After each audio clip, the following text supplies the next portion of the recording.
Hey everyone, Mark here. Today I'm going to be ranking obituaries, the discography here. In the background, I have Derelict from Montreal, Quebec, Canada. This is their latest album that came out last year. It's good. They're like a technical death metal band. Yeah, we played quite a few shows with these guys. Yeah, so check out Derelict. I'll put the album artwork on the front there. And yeah, we're going to be ranking the Obituary. Everybody knows Obituary formed in Tampa, Florida in 1984. Initially, they were called Executioner, but they would change their name to Obituary in 1989. Created by the Tardy brothers, John and Donald, who are still in the band today, that's for sure. Currently, the band consists of course, the Tardy brothers, like I was saying before, and then guitarist Trevor Perez, and then bassist Terry Butler is on there, and then they have lead guitarist Ken Andrews. So yeah, so we're gonna go from what I think is, I don't think they have a bad album at all. So we'll go from what I think of, whatever, the worst to the best in my books. So number 11, they have 11 studio albums. I have Executioner's Return, and this is the band's 7th studio album. And it was released on August 28th, 2007 on Candlelight Records. Personally, I don't go to this album all that often. I think it's good. Like I was saying before, they don't have a bad album at all. Just that, Obituary, you don't really change their sound very much. You kind of know what they're doing, right? So they know what they want to sound like, okay? And I think there's a different bass player on here. There's got a picture of the guys. Yeah, there's a picture of the guys there at that time. Cool, it's a cool CD, cool pickup. As well, number 10. Another one from around that time. This is Darkest Day. This is the band's 8th studio album, so the one right after. This was released on June 30th, 2009 on Candlelight Records as well. Just like Executioner's Return, I just don't go to this album often. It's just something like maybe I got to listen to it more and more.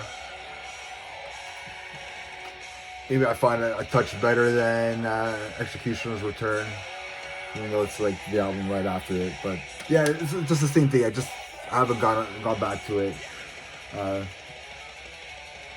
as often.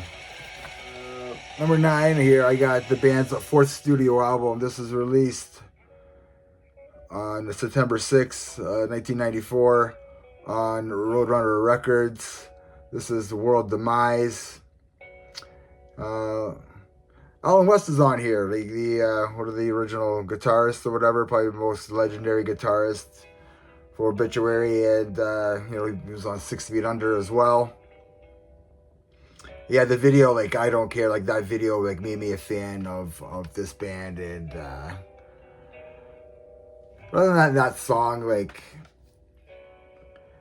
nothing really like kind of sticks out, but I just know that I don't care, like that song is just I think it was a killer song. I was hoping the whole album would be like that. It's still a really good album. 1994. World Demise. So that's my number 9.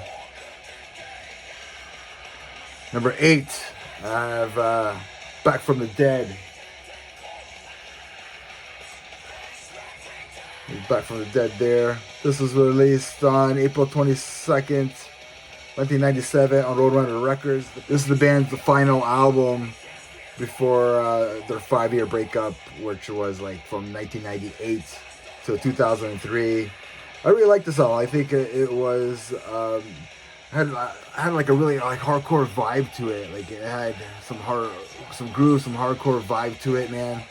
Like I was really listening to this album a lot back in that time. It was one of the first albums that I bought from Obituary. And number 7, and that's their third studio album, The End, Complete. And this was released on April 21st, 1992 on Roadrunner Records, produced by Scott Burns. It marked the return of Alan West. This is the band's best-selling album as well. I think it's a really good album too. Like I was late to the party with this album. I think that's why I kind of have it at number 7. Even though it's like the best-selling album, really like the artwork is. I think it's the most selling like T-shirts as well, like with this artwork. Yeah, I don't know who did this artwork, but that's something that I should have. But yeah, that logo, the way that they have it, best-selling artwork as well. And then like yeah, there's the guys there. Trying to think what song kind of sticks out for me.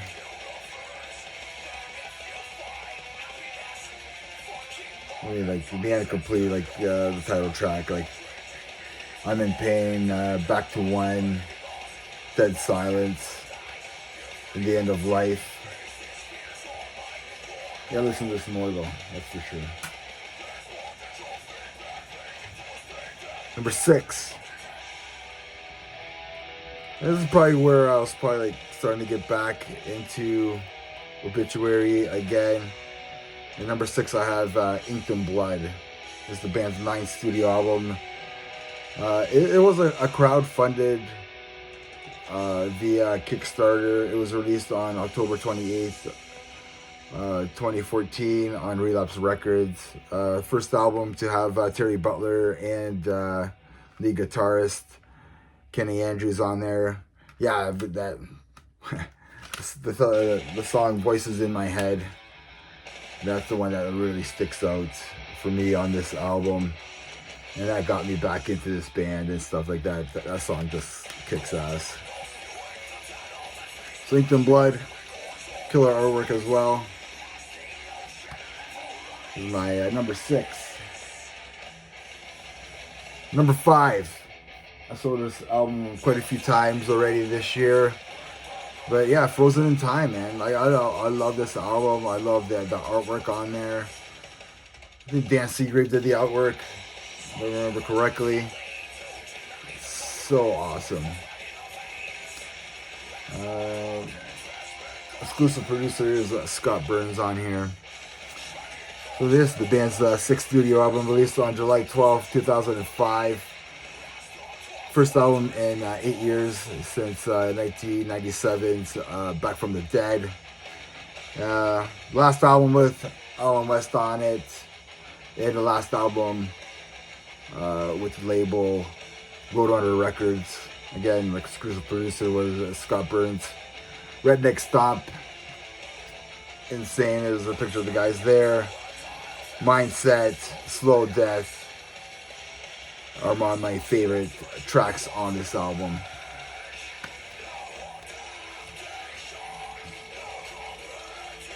Oh yeah, I just love that artwork. Number 4, I have this on vinyl. This is the band's self-titled album.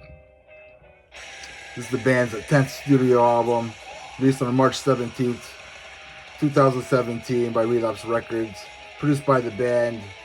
This has everything you want in an Obituary album. Another killer, like, look at that. Look at that killer artwork there. Just this had to sell a lot. I see a lot of people wearing t-shirts for that one. This has everything you want. You know, that slow doomy riffs, the fast thrashy stuff to the groove. It is a perfect like self-titled album. It just showcases the band's like writing style, like what they do best, man. So if you don't have this self-titled album, like go get it. That's my number 4.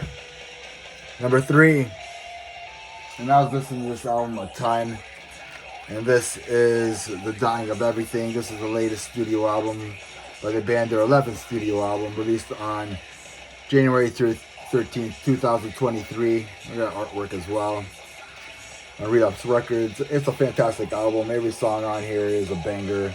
John Charlie sounds amazing on here.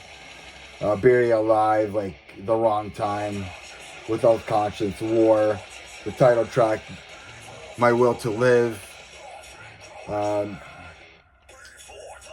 the Dime. Yeah, man, just By the Dime is just a ripper. It's like a Slayer riff going on right there. Yeah, man.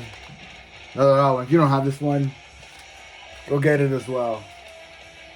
That's the number 3. Number 2. So yeah, so no surprise here. I got one of the first 2. So number 2, I went with Cause of Death. Then second studio album, released on September 19th, 1990 on Roadrunner Records, produced by Scott Burns. James Murphy's lead guitarist on here. Yeah, everybody should know that they stole the artwork from Sepultura. Igor even got this tattooed on somewhere on his body. Yeah, man, this album really defined the band. It's more of a death metal album. Infected, like Body Bag, Chopped in Half, like those 3 songs are phenomenal. Yeah, just Dying, Find Arise, the title track, Memories Remain, and more. Just Turn Inside Out, just one of the best death metal albums of all time. That's funny, he's wearing a shirt. He's wearing the Sepultura shirt. Because that's what they went with. I didn't realize they did that. But it's not their fault. It's somebody at Roadrunner fucked that up. But yeah, it's just funny that, yeah, they're all friends, man. Yeah, he's got the shirt over there. And then, that's how we used to find, like Godflesh. That's how we used to find bands back in the day, like other bands. It's like, oh, what shirt are they wearing? And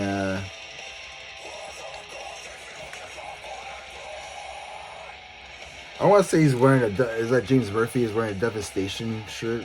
I don't know, what shirt is he wearing there?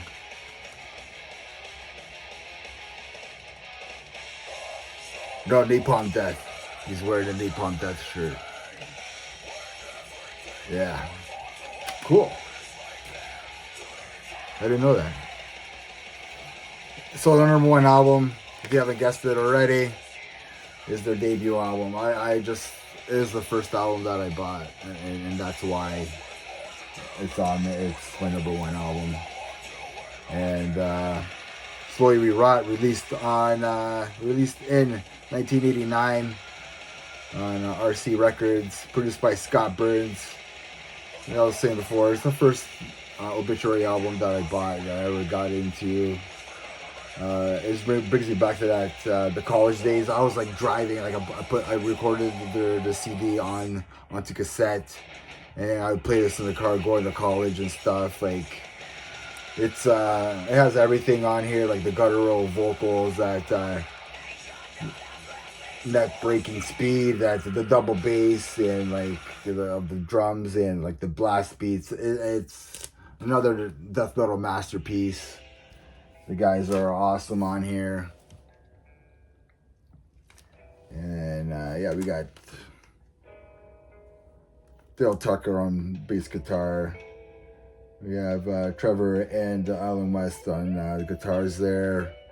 And then we have the Tardy Brothers.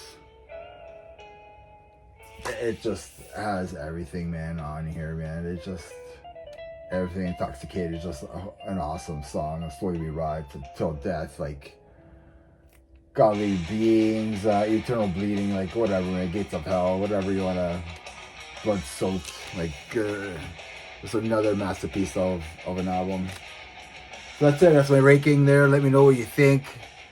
I know a lot of people probably have Cause of Death. Probably as their number one. But like, do you have anything different? Do you have anything like? Do you have another album that's like your number one album? You know, maybe not one of the first two. I don't know. Let me know in the comments. Subscribe if you haven't subscribed. I want to hit 750. I want to have a contest for you guys. And remember, everybody, metal never dies. Cheers.